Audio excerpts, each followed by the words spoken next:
OpenAI announced ChatGPT Work on Thursday as a new agent in ChatGPT, powered by Codex and GPT 5.6. The company's tweet says it can take action across your apps and files, stay with a project for hours if needed, and turn a goal into finished work. That sentence is more literal than I expected. The demo centers on app access, file access, local desktop context, and a model that keeps moving after the first answer. The phrase that caught me was "stay with a project." That's a different promise from "answer this question." It says the model can hold a work object in its head long enough to gather context, make artifacts, revise them, and send them somewhere. The Office app becomes the environment, not the destination. The launch stream opened with the model family, GPT 5.6, Sol rolling out to paid plans, with Terra and Luna coming to free users. OpenAI then moved quickly into product surfaces, including ChatGPT Work on web and mobile, a new desktop app, and hosted sites for paid users. In the short model video, OpenAI said GPT 5.6 is generally available and better at staying on track with ambiguous prompts. Then it showed Codex building a card game from a short prompt and adding levels, artwork, and a soundtrack. And the model video gave the builder detail. Programmatic tool calling lets the model call sandbox tools without round-tripping every tool result through the context window. Then there are reasoning levels above extra high, plus subagent delegation, where the model decides for itself when parallel work helps. That claim is specific. Subagents exist, and the model has been trained to choose when to use them. Simon Willison picked up the same detail in his note. His tweet said GPT 5.6 includes interesting API additions, especially programmatic tool calling and multi-agent support. Then, because Simon remains Simon, he also mentioned 18 pelicans for 6 reasoning levels and 3 new models.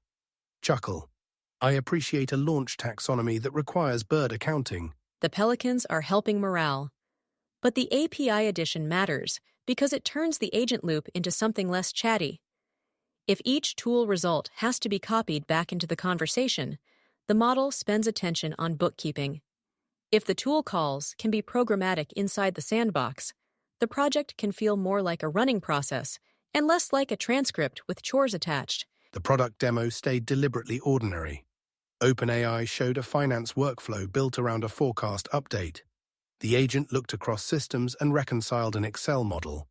It then proposed a new case, built a PowerPoint deck, made a hosted site with the same analysis, and sent the site link in Slack. The demo numbers were fake. The workflow wasn't. Someone in finance closes June, sees a forecast miss or beat, and needs to explain the drivers before the room moves on. That choice was smarter than another tiny game demo. Finance has permission anxiety baked in.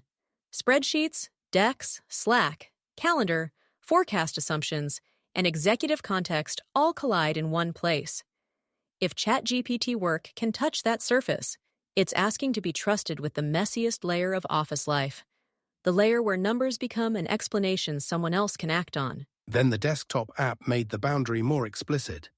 OpenAI showed it reading a local spreadsheet of support tickets and making an interactive visualization. It also looked at a folder with a launch readiness PDF, user research interviews, a security review, and open Chrome tabs. After about 90 seconds, it produced a ready slide deck in a company template. The presenter said it used memory too, because some concerns had been discussed in ChatGPT, but had not been shared through Slack or email. That's the moment where the demo gets less cute. Memory is no longer a convenience feature. It becomes part of the evidence base. The agent is allowed to combine a PDF, browser tabs, a security review, and private conversational residue. The user has to ask something harder than, can it make slides? It's, do I know which sources shaped this deck, and can I remove one? The most startling demo for me was Apple Notes. The presenter dragged the agent into a messy Notes app and asked it to make folders and move notes around. The agent got its own cursor and started operating the app in the background, while the human kept using the computer. That's a small domestic horror and a pretty plausible feature. Most people do have one app that is just a storage unit with a search bar. It also makes the permission model visible in a way a text answer never does. A chat response can be wrong and still be contained.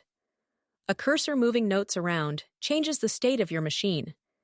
You can love that feature and still feel the new obligation. Every background action needs an undo story, a preview story, or a record someone can inspect later. OpenAI also leaned into hosted sites. The demo showed dashboards, internal tools, launch pages, and little interactive educational scenes generated as answers. The model could make a visualization and publish it with one click so other people see the same interactive artifact. That part of ChatGPT Work looks less like a smarter assistant and more like an artifact factory. The Share button changes the standard. A generated chart inside your own chat is a draft.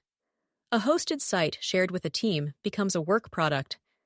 The standard for correctness changes when the output leaves your private session and starts informing other people's decisions. The Verge report placed this release after the earlier political access drama around GPT 5.6. We covered model access this week, so the update here is narrower. The access question now attaches to a work agent, not just a model endpoint. Who can use Soul is one question. Who can give Soul local files, business apps, memory, and hours-long tasks is a much more operational question. And the customer is no longer buying only intelligence per token. They're buying a working relationship with the software around the model. The file picker, the desktop app, the app connectors, the hosted site surface, and the audit trail all become part of whether the model feels usable or reckless. Meta published Muse Spark 1.1 on Thursday and described it as a multimodal reasoning model built for agentic tasks. The launch post says it has major gains in tool and computer use, coding, and multimodal understanding, and it is available through a new Meta Model API in public preview. That makes it a direct answer to the same demand OpenAI is chasing: agents that can plan, use tools, operate apps, and keep enough context to finish a project. Meta's launch reads like an attempt to prove the whole stack at once. The model has a 1 million token context window, and Meta says it can retrieve information from much earlier in a task while compacting work so later steps keep the pieces they need. It can act as a main agent, make a plan, and delegate to parallel subagents. It can also serve as a subagent and know when to escalate back. That symmetry is important. A lot of agent demos treat subagents as disposable workers. Meta is saying Muse Spark can play both roles. The main agent gathers context and delegates. The subagent sticks to the job, uses tools, and returns when it should. If that works, the orchestration becomes less brittle because every participant has some sense of its own lane. The silicon angle piece put the coding claim in plainer terms. In Meta's internal demo, Muse Spark built a chat app and took automated screenshots. It found user-visible failures, traced them back to relevant code, implemented fixes, and validated the changes. That's a very agent-shaped coding loop. See the interface, connect the visual bug to source, patch, and check again. Meta also made the computer use claim concrete outside coding. The launch post describes a Facebook Marketplace agent that takes smartphone video, extracts useful product photos, reasons about the item, operates the browser, and makes a listing. The example is mundane, but it gets at the product line Meta is trying to draw: multimodal perception plus browser action plus a user goal. And then there is the compute story sitting next to it. Tech Memes summarized Reuters reporting that Meta plans to start manufacturing its in-house AI chip, Iris, from September, as part of a plan to boost computing power to 14 gigawatts in 2027. SiliconANGLE tied that to the Meta Model API and the possibility of broader enterprise offerings. Model, API, custom silicon, and data center capacity. Meta wants the agent story to look vertically supplied. My caution is simple. The capability story is still mostly launch material. Meta gives partner quotes, internal evaluations, and benchmark numbers, including a big jump on Vibe Code Bench and a higher score on SWE Atlas Codebase Q&A. That's useful evidence, but the independent reports will matter more. People running Muse Spark in Klein, OpenCode, Replit-style workflows, and their own app and file messes. Yes. I am less interested in whether the launch chart beats another launch chart than whether context compaction works when the project has false starts.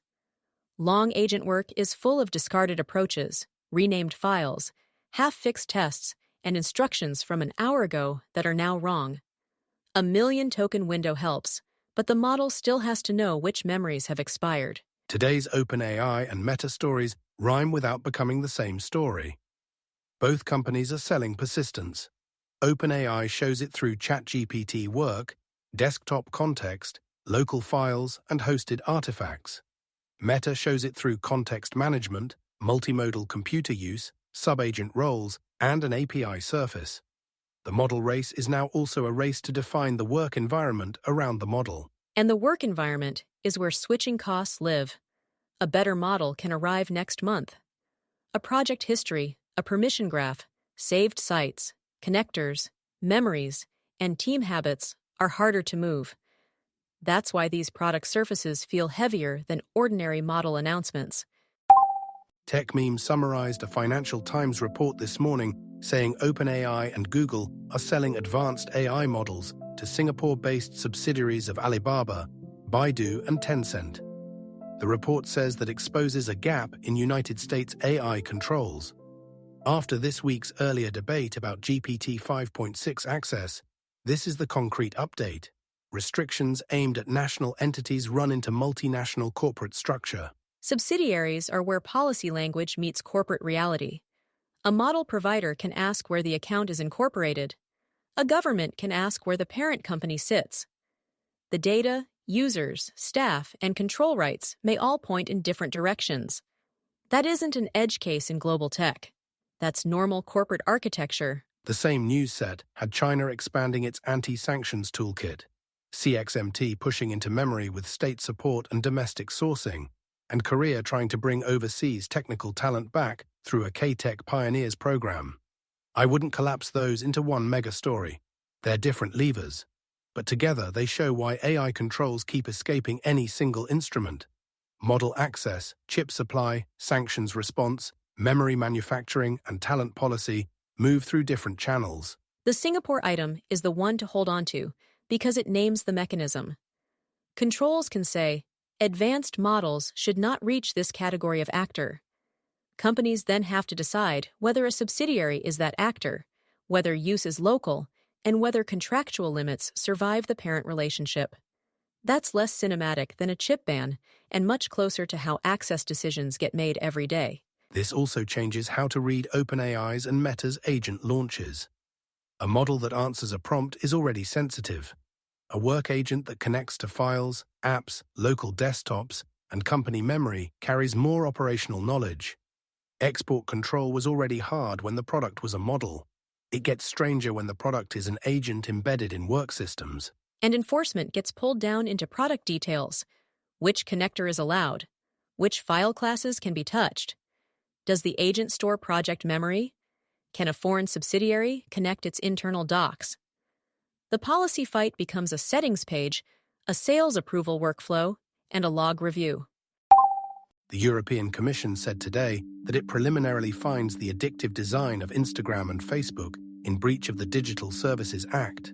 The investigation names infinite scroll, autoplay, push notifications, and highly personalized recommender systems. It also says Meta didn't adequately assess risks to physical and mental well-being, including for minors and vulnerable adults. That source is interesting because it treats design choices as regulated behavior. Infinite scroll and notifications aren't new technologies. They're interface decisions that shape attention. The Commission is saying those design mechanics have to be assessed for harm, and existing mitigation didn't satisfy the regulator. Henna Virkkunen, the Commission's Executive Vice President for Tech Sovereignty, Security and Democracy, said protecting the physical and mental health of Europeans must be a priority for social media platforms, and that the Digital Services Act provides a framework to hold platforms accountable for the addictive design and effects of their services. I am quoting that because it is plain about the target. Content moderation and illegal material are only part of it. The mechanics that keep people moving through the product are in scope too. It also sits awkwardly next to Meta's agent launch in a good way. Meta is saying its models can help you pursue goals and take action on what you value. European regulators are saying some Meta products have been too effective at pulling people through feeds. Both claims are about agency. One is personal agency helped by a model. The other is user agency weakened by interface design. In the United States, The Guardian reported that Senator Ed Markey unveiled an AI accountability agenda, including a coming bill for AI data centers. Companies that own or propose those facilities would need Federal Communications Commission certification that construction won't harm the public interest. The draft would examine air and water quality, noise, energy costs, grid reliability, local ecosystems, the local economy, and jobs. That's a broad lane, and some of it will get stuck in Congress. But the list is useful because it refuses to treat AI accountability as model safety alone.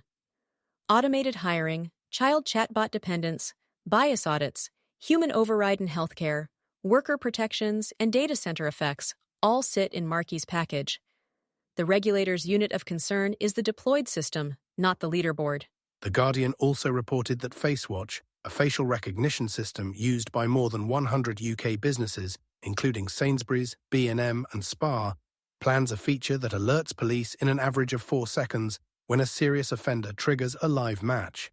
Civil liberties groups warned that this moves far ahead of regulation, and the story notes false identifications and evidence that Black and Asian people are more likely to be incorrectly identified than white people. That story is the deployed AI version of the settings page is policy.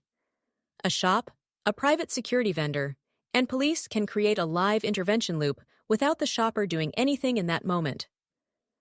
FaceWatch argues it is focused on the highest-risk repeat offenders and retail worker safety.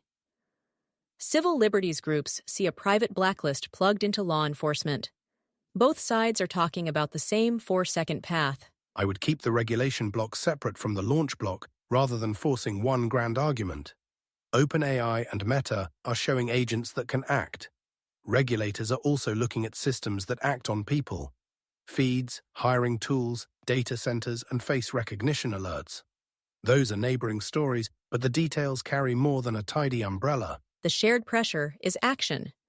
Who acts, with what permission, against which evidence, and how quickly can the affected person contest it? That question applies to a desktop agent moving your notes and to a store camera alerting police. The consequences are wildly different, so the rules can't be copy-pasted across them. The Archive batch today had 2 papers that fit the product news almost too neatly. One is called From Prompts to Contracts, about harness engineering for auditable enterprise agents. The other argues for proactive agents built on context graphs. Neither paper proves the OpenAI or Meta products work. They help name the engineering problem those products create. The harness paper is the one I would hand to anyone building the compliance layer of a work agent. It moves behavior out of prompts and into code-owned artifacts, source boundaries, entity routing, answer contracts, reproducible traces, schemas, and validation checks. The model composes language at a replaceable boundary. The surrounding system decides what claims are allowed to enter the answer. The abstract has a sharp result. Across 3 hosted models, the harness checks passed on all 270 composition boundary runs. Failures were confined to the model-composed side and were caught and recorded. In an ablation, prompt instructions alone let recommendation language and internal trace leakage violations reach the reader. A bolt-on external filter blocked violations too, but over-refused and dropped utility, while the harness preserved full utility in that test. Work agents need exactly that distinction. You don't want the model to remember, by vibes, that it shouldn't expose internal trace fields or make a forbidden recommendation. You want the application to make those states unreachable or to stop the answer before it reaches a person. The model is talented. The model isn't the whole product. The context graph paper starts from a different complaint. Enterprise agents are reactive. They wait for a human to ask. The authors propose a live graph of enterprise entities, relationships, and state transitions. Around that graph, they add a delta detector, a proactivity scorer, and a surfacing layer that sends grounded notifications. Their evaluation claims precision at 5 of 0.83, a false positive rate of 0.111, and mean time to surface dropping from 47 minutes to under 30 seconds across 3 generic enterprise cases. That paper is early, and the examples are generic, but the architecture fits the week. ChatGPT Work says an agent can stay with a project for hours. A context graph asks how the agent knows something changed while it was with the project. Contract status, incident dependency, idle sales deal, overdue ticket. Those are graph events before they are chat prompts. Put the two papers together and you get a research answer to the product demo. If agents can touch files, apps, browser tabs, memory, and hosted artifacts, then the surrounding system needs source eligibility and event detection. It also needs persona fit, validation, trace records, and a way to suppress low-value notifications. Otherwise, the agent becomes either too passive to matter or too active to trust. And the most interesting work may be deciding when silence is correct. A proactive agent that surfaces everything becomes another inbox. A work agent that never interrupts misses the promise of knowing the project state. The craft is ranking the moment when the user would have wanted to know before they knew to ask. One last update, and I am keeping it compact because we have covered compute constraints heavily this week. Al Jazeera reported that SK Hynix raised $26.5 billion ahead of a NASDAQ listing, selling 177.9 million American depository shares at $149 each. The report says it is the largest United States debut by a foreign company, passing Alibaba's 2014 IPO. This is finance news, and it is also memory news. SK Hynix is one of the companies sitting closest to the demand for advanced memory chips used in AI systems. Al Jazeera quoted a Pepperstone strategist saying the AI memory cycle, the earnings, and the global capital access are what the pricing revealed. The market is rewarding the supply chain, not only the model labs. The article also says Bloomberg sources described the listing as more than 7 times oversubscribed, with about $171 billion in orders for a $24 to $28 billion deal. That came during a rough week for semiconductors and the Korean market. So I wouldn't read this as a blessing for every AI-adjacent stock. It's that investors are hunting for the pieces of the build-out that look like bottlenecks. And memory is a lovely closing place for today because both meanings are in play. Agents need memory in the software sense, project history, context compaction, user concerns, and traces. They also need memory in the hardware sense, chips, supply chains, and capital. Friday's story is that the work agent wants both, and neither one is merely a model feature. Friday's release weekends in a fairly concrete place. GPT 5.6 and Muse Spark aren't only faster answer machines, they're attempts to put models inside ongoing work with files, apps, context, and delegated action around them. The next evidence should be independent work logs where the agent touches a messy project, makes reversible changes, cites the sources it used, and leaves a trace someone else can audit. Lena Kess.